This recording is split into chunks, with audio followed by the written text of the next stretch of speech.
Jok, Jok, ah, ah, Jok, Jok, jadi beneran sih? Udah cukup, ibu takut Jok, takut kita keterusan ih. Bu, dikit saja, hanya segini, nggak bakal lebih bu. Nggak apa-apa kan bu, kan cuma sedikit, nggak sampai semuanya. Duh, Jok ih, jangan ditambah lagi ah, dikit-dikit, tapi ntar beneran loh Jok. Udah ya, jangan diterusin, ibu beneran takut Jok. Iya bu, udah mulai bu. Gimana, sebentar saja ya bu. Saya tahu, ibu juga ingin kan. Gimana bu, lanjut sampai selesai ya. Jok, Jok, kamu bandel banget deh Jok. Ih.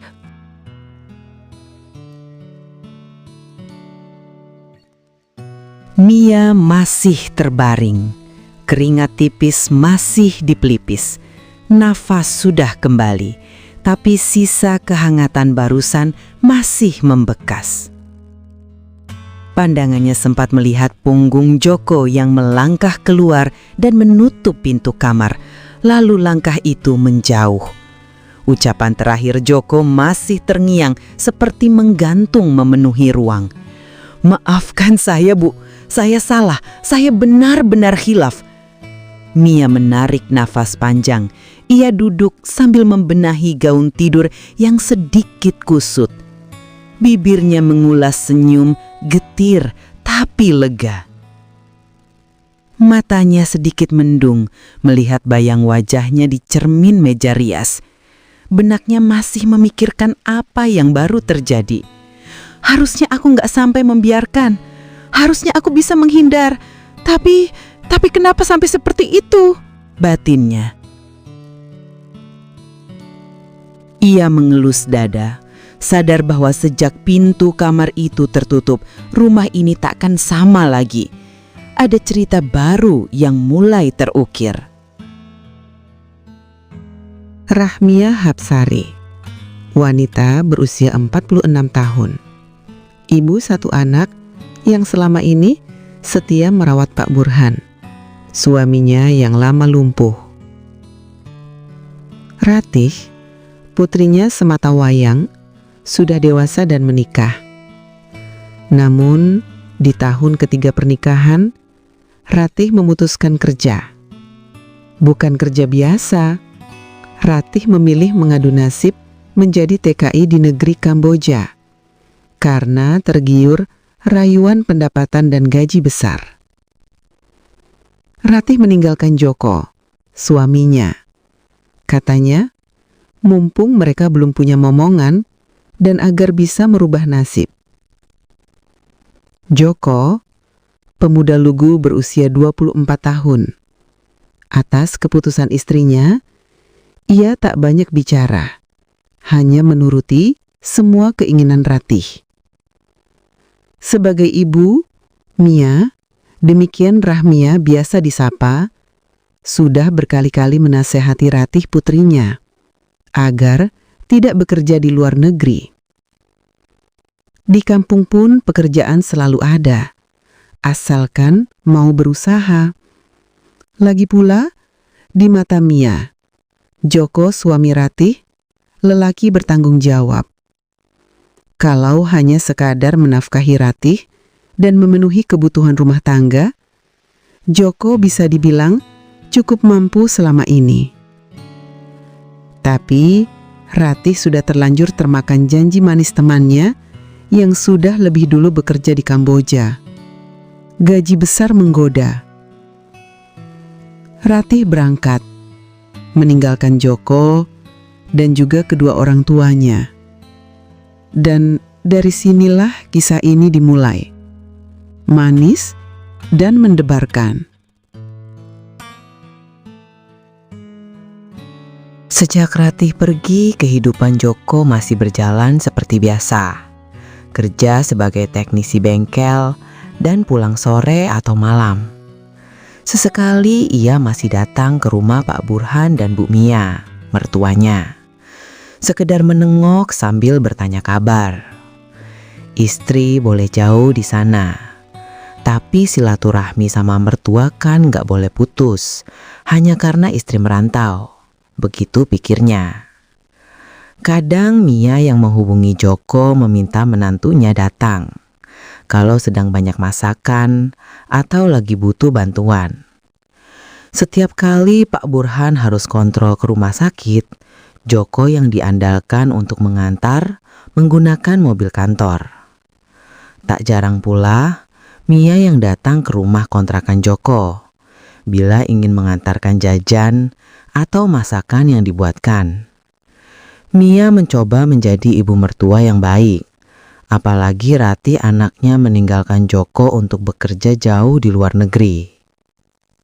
Hati Mia sebagai ibu tak ingin Joko merasa kecewa dengan keputusan Ratih, apalagi kalau Joko akhirnya pindah ke lain hati.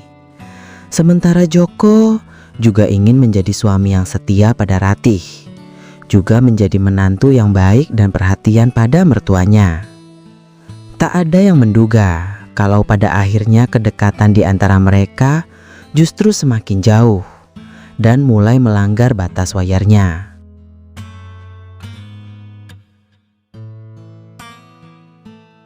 Malam itu sudah lewat jam 11 ketika Joko pulang kerja.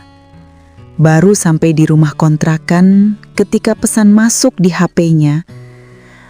"Maaf ganggu Jok, kalau bisa cepat ke rumah ya. Ibu khawatir, Pak Burhan panas banget badannya, demam dari siang."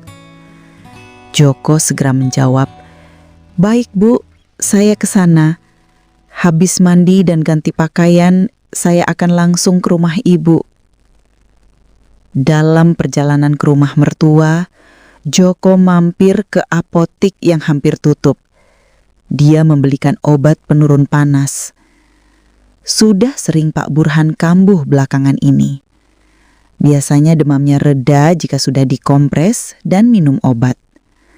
Tapi kali ini sudah larut, Joko khawatir tak ada lagi apotek yang buka. Dari apotik, ia kembali melanjutkan perjalanan ke rumah mertua. Bu Mia membukakan pintu, menerima obat yang diberikan Joko, lalu kembali ke kamar tempat di mana Pak Burhan berbaring. Joko ikut masuk, menanyakan kondisi Pak Burhan. Lelaki setengah baya itu hanya tergolek lemah, nafasnya berat. "Maaf Bu, apa nggak sebaiknya kita bawa saja Bapak ke rumah sakit?" tanya Joko sambil duduk di kursi kayu di kamar. Mia cuma menoleh dan tersenyum, matanya nampak berkaca. "Nggak usah Jok, sudah biasa Bapak kayak gini juga kan. Ke rumah sakit juga paling dikasih obat yang sama. Ini udah agak tenang. Mudahan bisa nyenyak habis minum obat Jok." Malam itu sudah 6 bulan lebih Ratih istri Joko merantau jadi TKI. Dan sudah selama itu pula hubungan mereka makin dekat. Setelah Pak Burhan kembali tertidur pulas, Mia beranjak ke dapur membuatkan kopi untuk Joko di sofa ruang keluarga. Semua biasa aja seperti biasanya. Namun Joko merasa ada yang beda dengan cara berbusana ibu mertuanya itu. Bagi Joko, Mia masih sangat cantik di usia kepala 4. Kulitnya putih dan posturnya ideal, masih seperti wanita muda di bawah 30-an. Ia tak mengenakan gamis longgar dan hijab seperti biasanya. Hanya pakai gaun tidur pendek yang kainnya sangat halus. Sejak di kamar, saat Mia menunduk membenarkan lepak bantal Pak Burhan, hati Joko sudah berdebar akan pesonanya. Dan tanpa sadar, pandangannya terus saja mengikuti langkah Mia di dapur, hingga ibu mertuanya kembali membawakan kopi. Ini kopinya Jok, masih panas, hati-hati. Kok malah bengong sih Jok? Maaf Bu, saya cuma kepikiran Ratih dan Pak Burhan juga. Makasih kopinya, Bu. Kamu pasti kangen banget ya sama Ratih. Gak terasa ya udah 6 bulan, Jok. Maafin anak ibu ya, yang kerja jauh ninggalin suami. Oh, iya Bu. Saya bisa nahan kangen kok. Lagian kan di sini masih ada bapak dan ibu mertua saya. Tapi beneran ya, Jok, kamu itu harus tetap setia nunggu Ratih. Jangan sampai tergoda sama wanita lain. Kasian, rumah tangga kalian bisa berantakan. Iya Bu, insya Allah. Tapi kadang ibu mana bisa paham rasa sepi saya. Kan ibu nggak pernah jauh dari bapak. Ih, kamu ada-ada saja, Jok.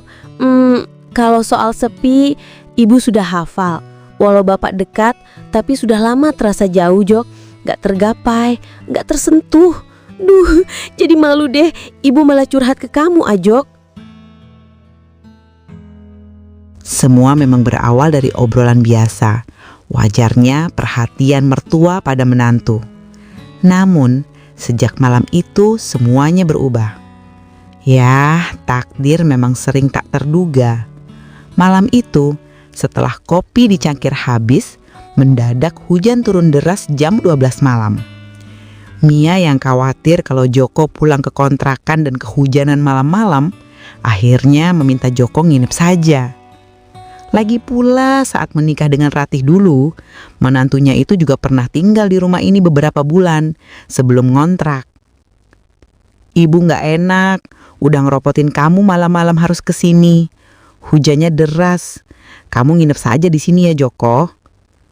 Lagian kamar kamu dan Ratih dulu juga sayang kalau gak digunakan. Udah lama kosong. Kayak batin ibu, Jok. Suara Mia lembut, senyumnya ramah sebagai mertua. Tapi nadanya mendadak membuat jantung Joko bertalu-talu. Ia hanya mengangguk dan membalas senyum ibu mertuanya. Tapi apa nggak merepotkan, Bu? Kalau saya di sini, ibu ngurus bapak yang sakit, sementara saya malah ngerepotin nginep di sini. Balas Joko, antara ragu, antara mau tapi malu. Mata Mia membesar, senyumnya malah mengembang. Ih, kamu sama mertua kok malu sih? Udah ibu siapin dulu ya. Mia bangkit dari sofa lalu melangkah ke belakang berniat menyiapkan kamar untuk Joko. Langkahnya tenang, tapi mantap. Joko menelan ludah. Matanya terpaku menatap punggung mertuanya yang menjauh, gemulainya mendebarkan dada. Dalam obrolan selama ini, ia bisa menilai kalau Bu Mia adalah wanita kalem dan tegar, namun menyembunyikan sisi rapuh. Walau tak pernah terang-terangan, ucapan Mia seperti mengandung umpan. Ia hanya wanita yang masih butuh kasih sayang. Sesuatu yang sudah lama tak ia dapatkan dari Pak Burhan sang suami, namun tak mungkin juga ia terima dari lelaki lainnya. Tangan Mia cekatan memasang seprei di ranjang. Ia merangkak merapikan sudut-sudut ranjang agar terpasang sempurna. Wajahnya sedikit merona. Entah kenapa hawa malam itu terasa sedikit berbeda. Ada rasa aneh di dadanya, tapi enggan diakui.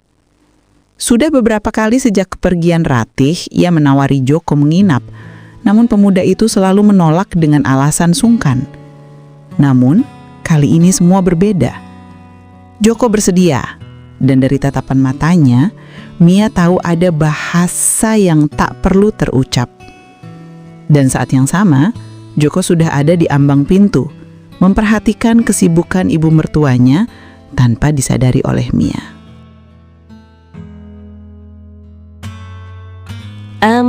Jok, kok ikut ke sini? Belum rapi loh. Oh iya, kamu suka kan spray merah muda ini? Jadi ingat waktu kamu sama Rati manten baru kan? Iya maaf Bu, jadi ngerepotin ibu. Wah, bener Bu, kamar ini memang penuh kenangan saya dan Ratih. Kamu Jok, ibu tuh udah banyak makan asam garam kehidupan, lebih dulu dari kamu sama Ratih. Kadang kenangan indah tetap hanya bisa dikenang, dan jarang bisa kita nikmati lagi. Bentar ya, ibu lanjutin dulu. Kamu duduk dulu deh, biar nggak capek berdiri. Waduh, benar Bu. Kadang saya sudah nangis dalam hati kalau sadar Ratih sudah jauh di negeri orang. Permisi ya Bu, saya duduk di sini saja. Sambil bantu Ibu ya. Duh, Jok, duduk saja ah. Nggak usah bantuin ibu ih.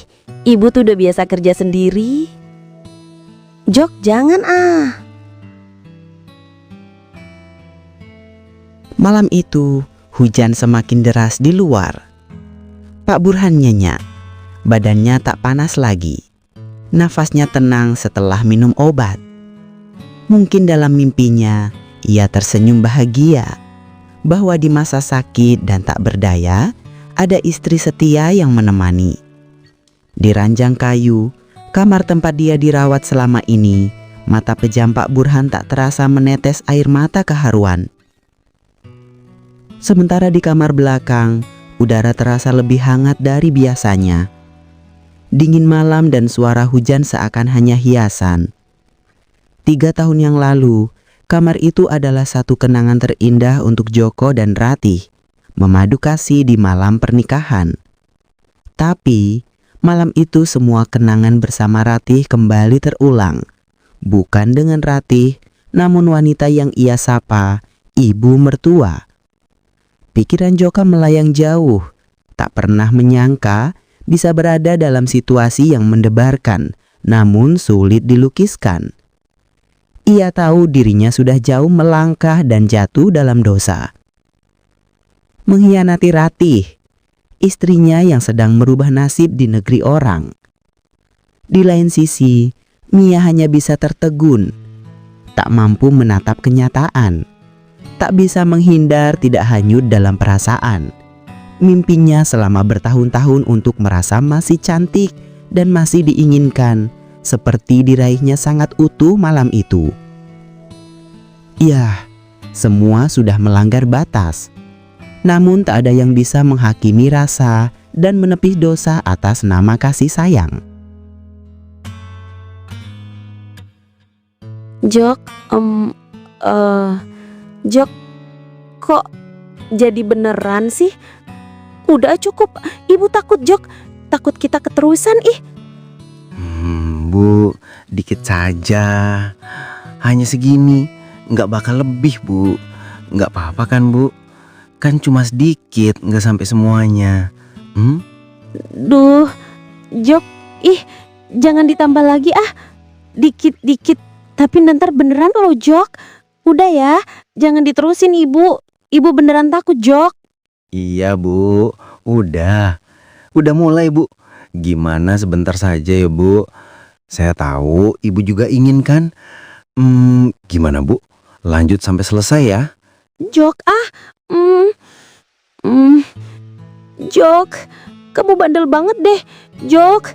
Ih, tapi beneran ya, jangan sampai semua Jok. Ibu nggak mau Jok. Duh, Jok. Hayatin saja Bu. Iya, pinter Bu. Jangan takut ya. Cuma segini doang kok. Nggak sampai semua.